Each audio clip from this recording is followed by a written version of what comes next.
Now we are starting with the last part, that is a part 4 of insurance claim for the loss of stock and profit. So last two video we have seen कि loss of stock कैसे calculate करते हैं, and then we have understood the method of calculating the loss of profit. Now this is again there is no other method but some miscellaneous sum which we need to calculate and to understand the concept more in detail. So I have taken one example over here. What this question says: Raghav Limited gives us the following trading account and P&L account for the year ending. Okay, the data has been given in a different form with a lot of different expenses, fixed, variable, and everything. And sales for the year January 2001 से 2000 December 2000 जनवरी 2004 से दिसंबर 2004 तक का जो इनका जनवरी to दिसंबर का year है, they had given us the sales and many data.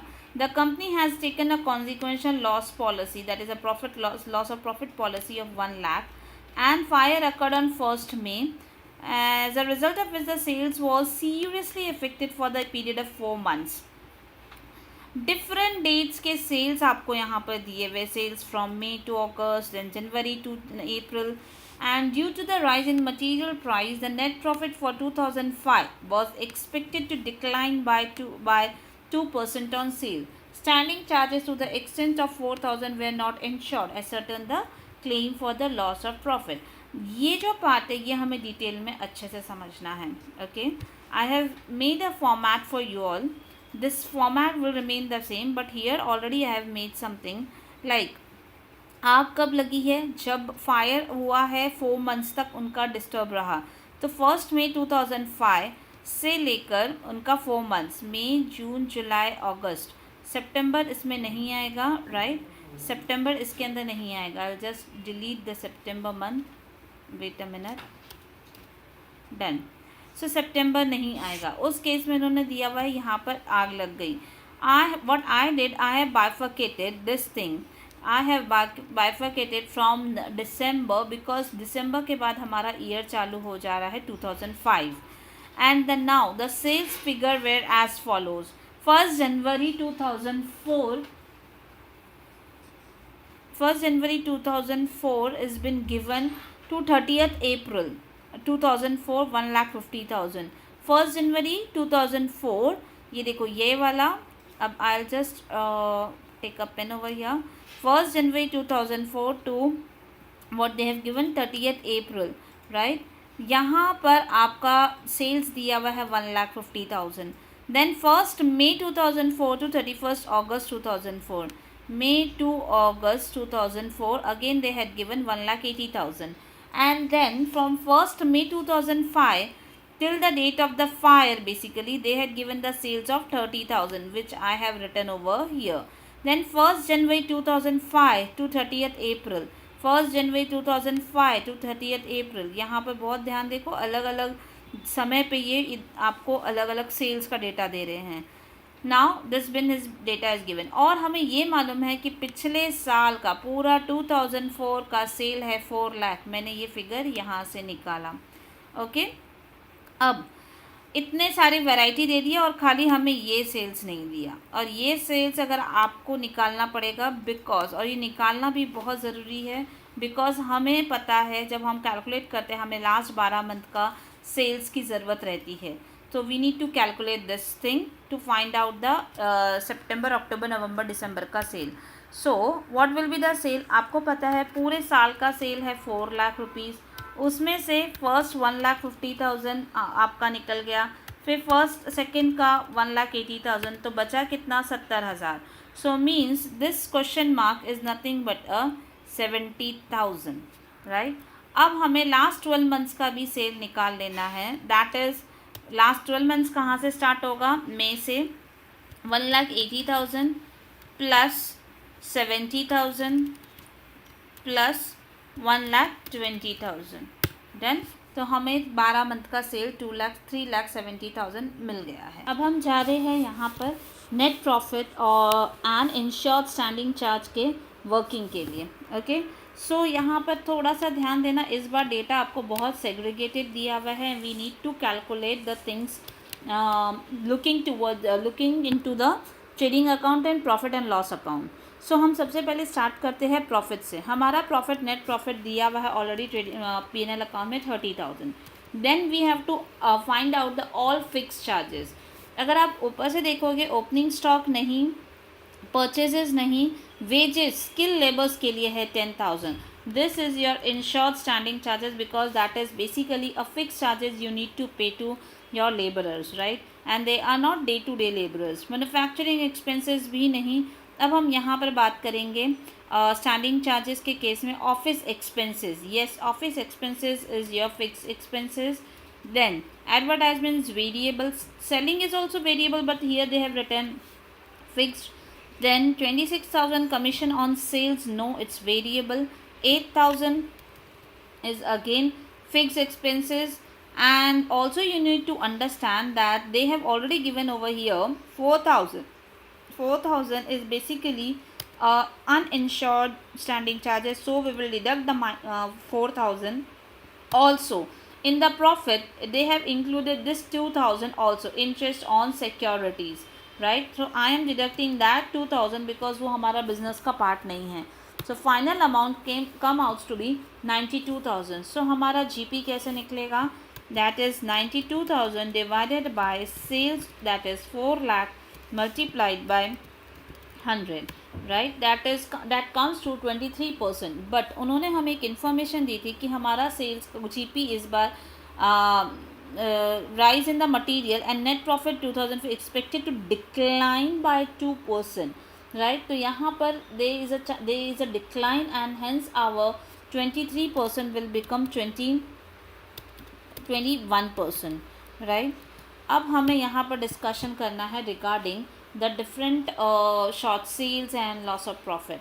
अब हम short sale and loss of profit के इसमें जाते हैं. So how we will do this. Short cell, adjusted sale of indemnity period. what is the our indemnity period? that is last year का मई, जून, जुलाई, अगस्त, right. हमें ये देखना है कि लास्ट ईयर मई, जून, जुलाई, अगस्त में हमने कितना किया था, 1,80,000.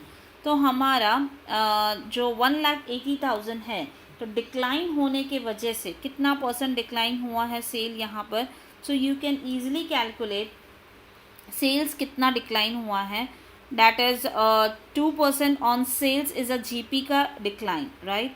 तो हमें ये भी निकालना पड़ेगा कि ओवरऑल डिक्लाइन कितना हुआ है. So we will calculate that. Now we will calculate the how the sales has been decline by looking towards a figure. अभी आप ये देखो कि जनवरी, फरवरी, मार्च, अप्रैल में आपका कितना था सेल्स, 1,50,000, राइट. अब यहाँ पर जैसे न्यू ईयर में आप एंटर हो रहे हो, आपका सेल्स यही 4 महीने का कितना हो चुका, दैट कम्स टू 1,20,000. तो दिस इज़ वेरी क्लियर कि 1,50,000 से आपका सेल्स 1,20,000, देयर इज़ अ 30,000 का डिफरेंस. एक्चुअली कभी भी सेल बढ़ता है और हर सम में आपको अपवर्ड ट्रेंड और ये सब दिया हो गया, बट इसमें आपको ये फिगर्स देख के निकालना पड़ेगा कि डाउनवर्ड जा रहे हैं कि upwards. Here clearly you can see this 30,000 comparing with the last year figure. आपका ये टोटली कितना हो रहा है, 20% डिक्लाइन इन द ट्रेंड. सो यहाँ एडजस्टेड सेल्स आपको यहाँ निकालना पड़ा. This is again a question mark. Data देखकर आपको समझना है कि हमारा एडजस्टेड सेल कितना होगा. तो एडजस्टेड सेल अगर हम बात करेंगे तो उसी ईयर में कॉरस्पॉन्डिंग ईयर ऑफ डिस्क्रिप्शन में कितना था, 1,80,000, राइट. 1,80,000 प्लस इसका हमारा 20% डाउनवर्ड ट्रेंड्स क्या है, 20%, right. 20% will give you 30, I am sorry I have written 18,000. So 1,36,000. तो हमारा फाइनल एडजस्टेड सेल कितना हैगा, 1,80,000 डाउनवर्ड है तो ये -36,000 करना पड़ेगा.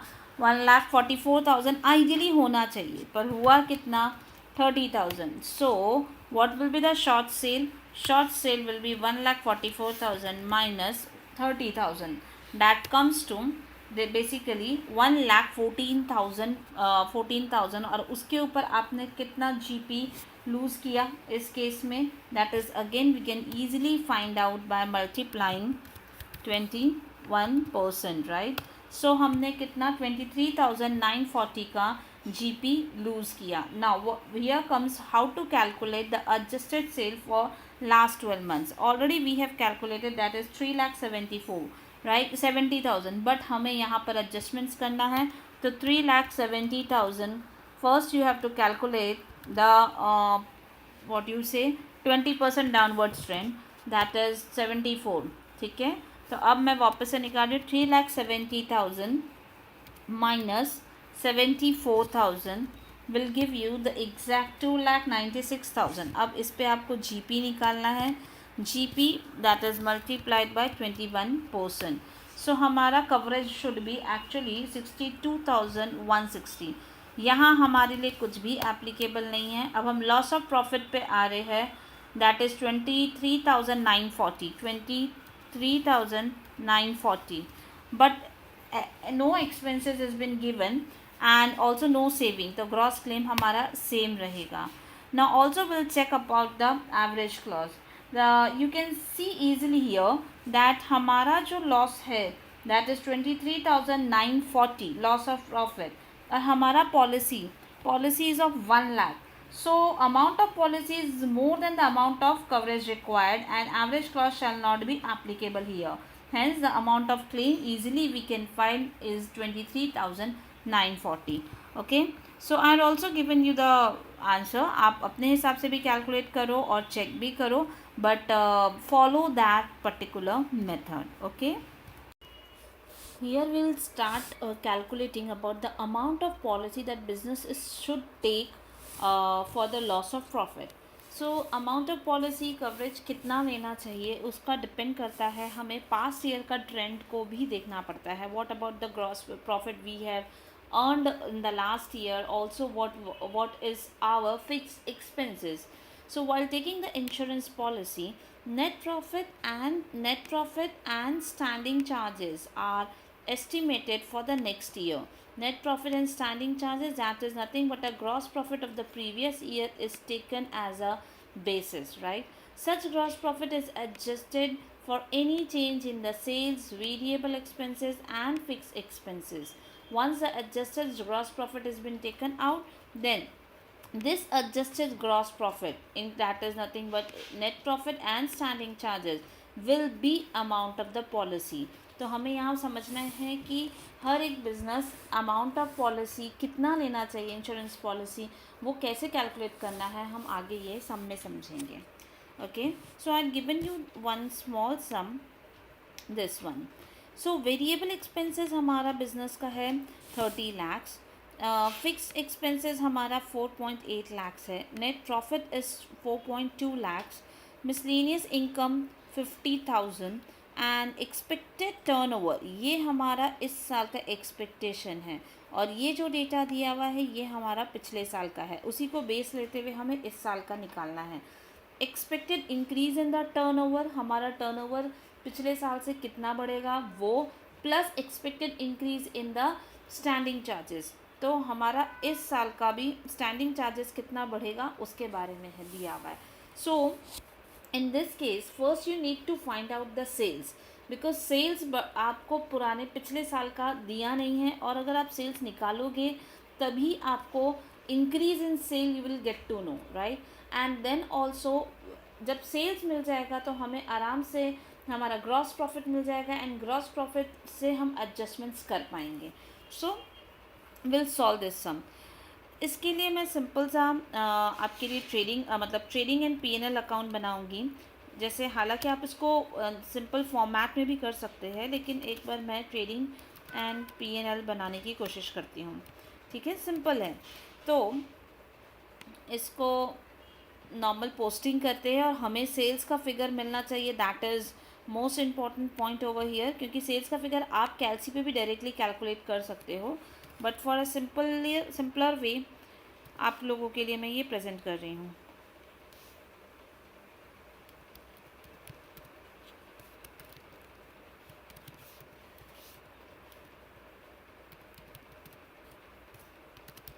डन. अब मैं इसको लिखती हूँ. See what they have given us, variable expenses, fixed expenses, net profit. So I am यहाँ पर मैं लिख रही हूँ variable expense is amount is 30 lakhs, ठीक है। फिक्स एक्सपेंसेस 4,80,000, ठीक है। मिसलेनियस इनकम नॉर्मल इनकम, ये मिसलेनियस है, I am sorry what I have written, income हमारा नॉर्मल इनकम कितना दिखा रहा है 50,000, okay. And now they are also given us with the net profit and that comes to 4,20,000। Done. इतना data से हमें ये निकालना है कि what will be the total, right. तो हम इस केस में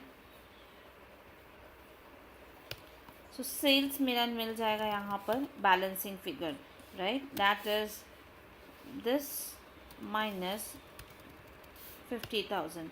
सो हमारा फाइनल फिगर सेल्स का आ गया 38,50,000, राइट। अब ये सेल्स के ऊपर हमारा 2 पॉइंट है कि आपका you can go directly with the adjusted sales और एल्स हम इसमें से जीपी निकालेंगे, ग्रॉस प्रॉफिट निकलेगा फर्स्ट थिंग।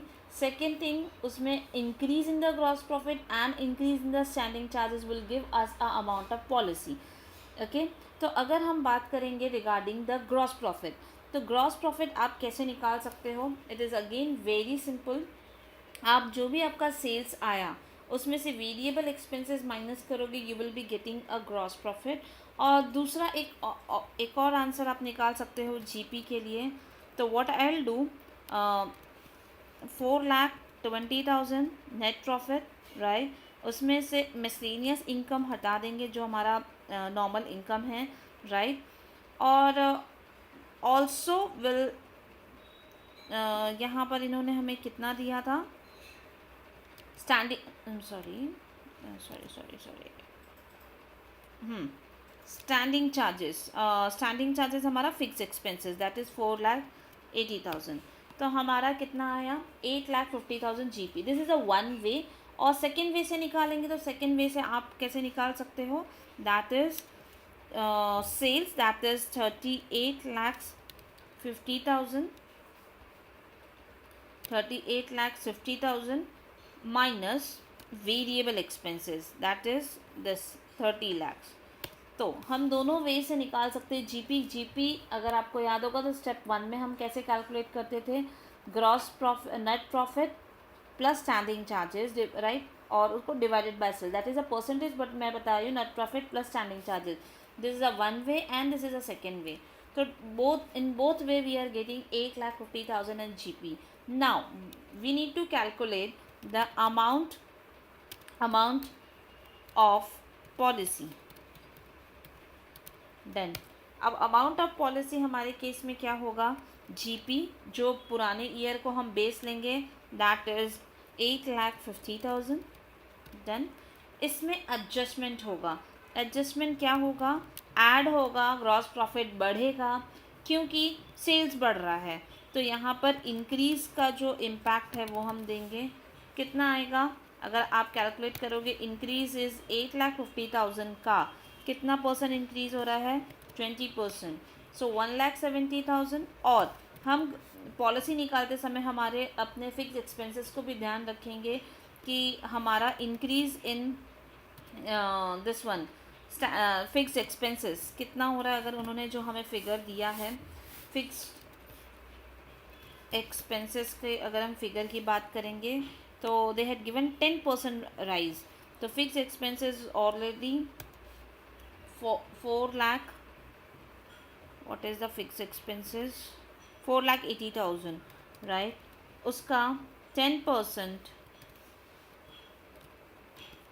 48,000 दैट इज़ हमारा टोटल। एंड अगर हम पॉलिसी निकालने जाएंगे तो मिनिमम बिजनेस को इतनी की पॉलिसी निकालनी ही पड़ेगी टू अगर मतलब to manage the loss in the future, क्योंकि हमारा इतना स्टॉक भी पड़ा रहेगा और इतना फिक्स एक्सपेंसेस भी रहेगा।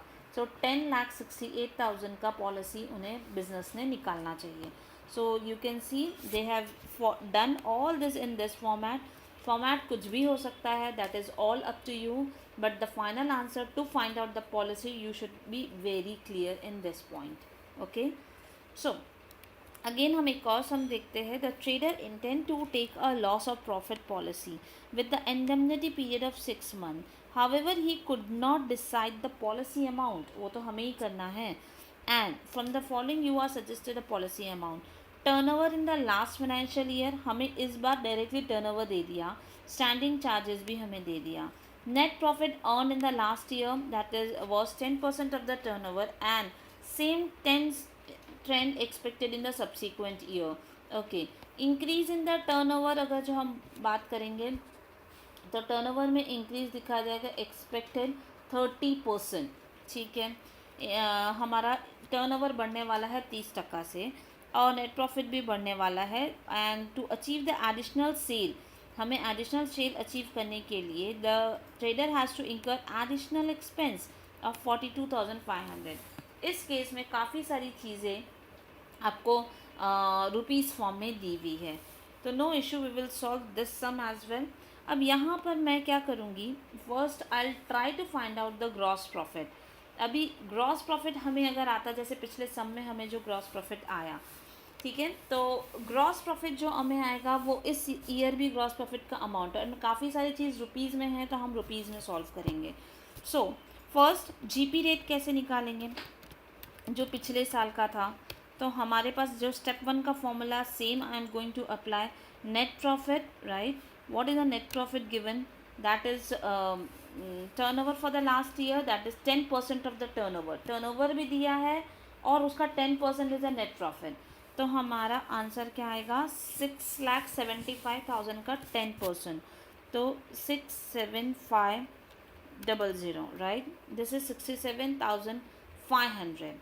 This is a what you say, net profit plus standing charges. What they had given standing charges, 1,14,750 divided by sales turnover of the last year, 6,75,000, right, multiplied by 100. I'll do later on, that is I think when some wrong,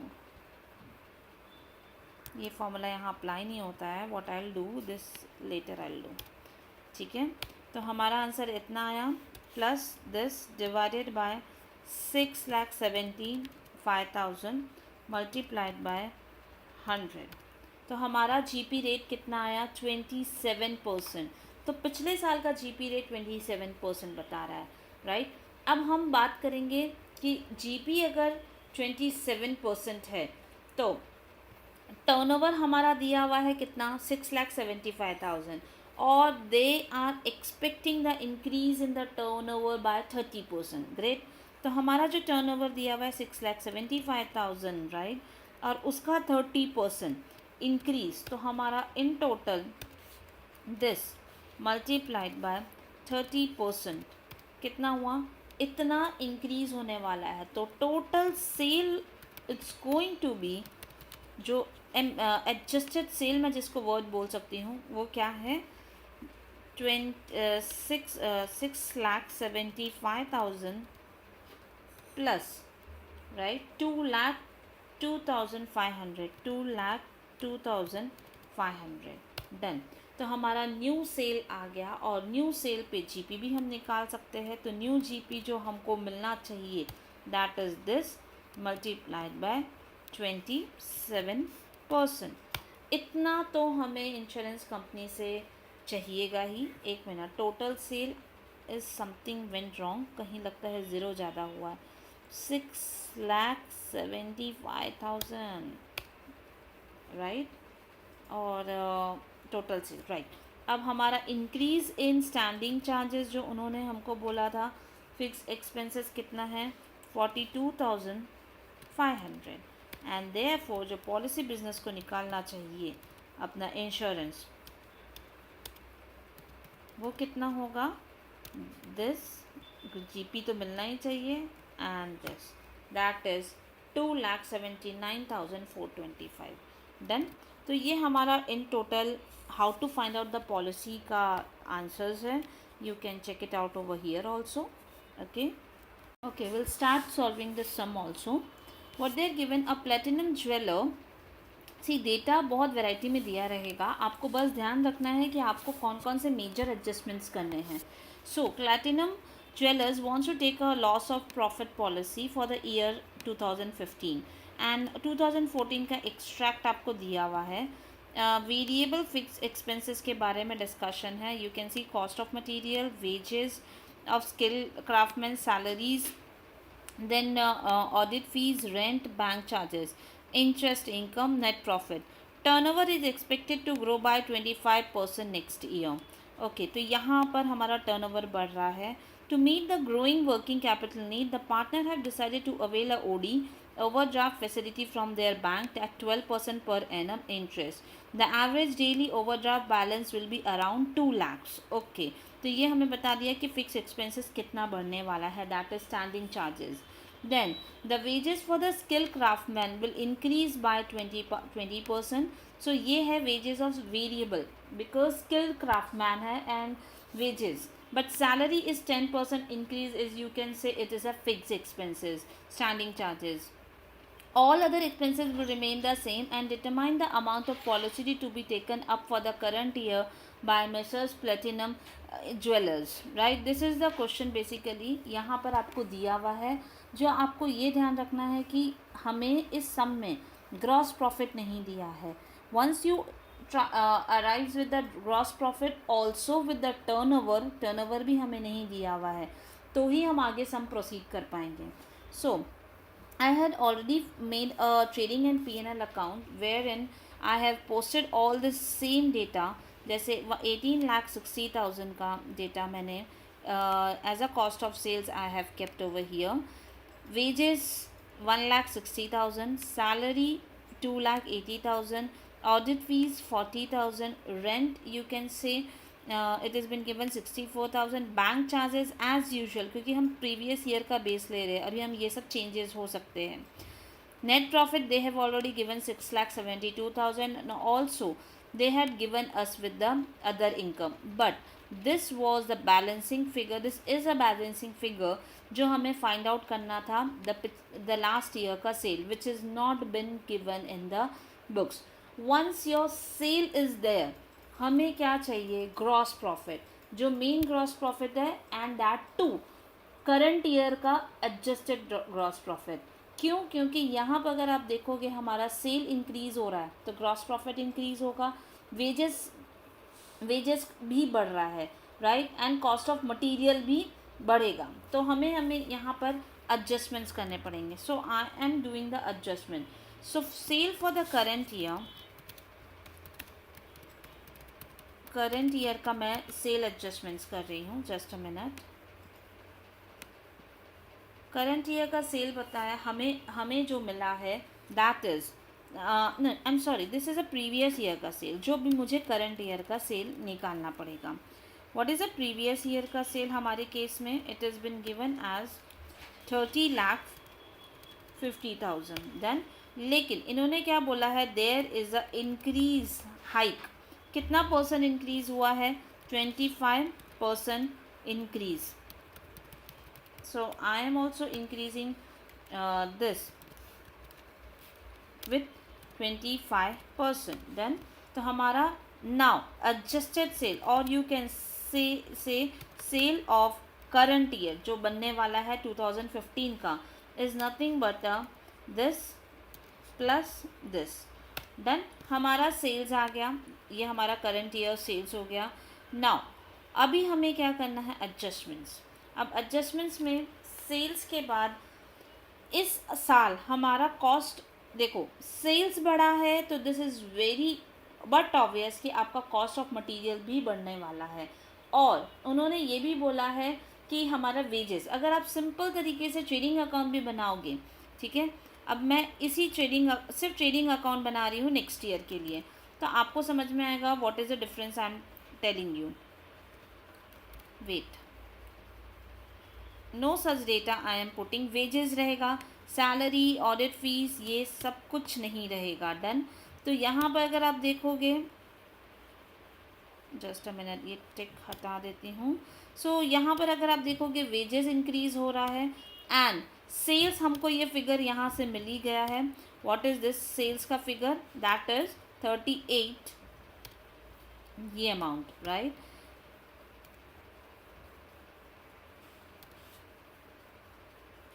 then 38,12,500। Other income का column हमारे case में नहीं आएगा, new हमें GP चाहिए। Cost of material, yes, हमारा change हो जाएगा। Now the cost of material, कितना हाइक हो रहा है हमारे कॉस्ट ऑफ मटेरियल में? पहले कितना था? दैट वॉज 18,60,000, और अभी हमारा कॉस्ट ऑफ मटेरियल में हाइक कितना होने वाला है? That to 25%, right. तो अब हमारा इन टोटल कितना हो जाएगा?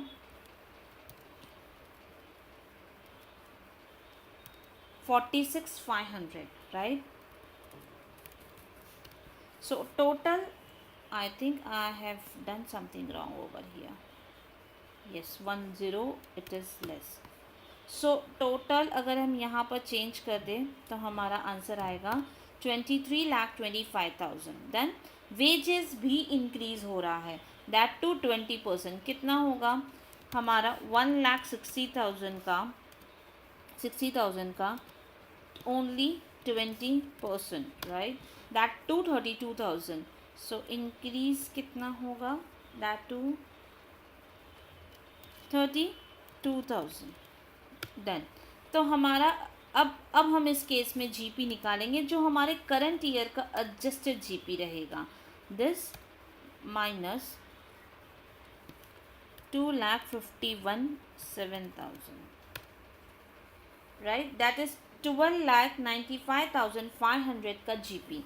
वंस योर करंट ईयर का adjusted GP is here, you need to just find out the amount of policy.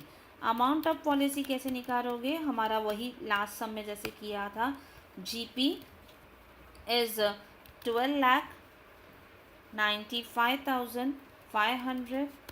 Increase in salary add करोगे,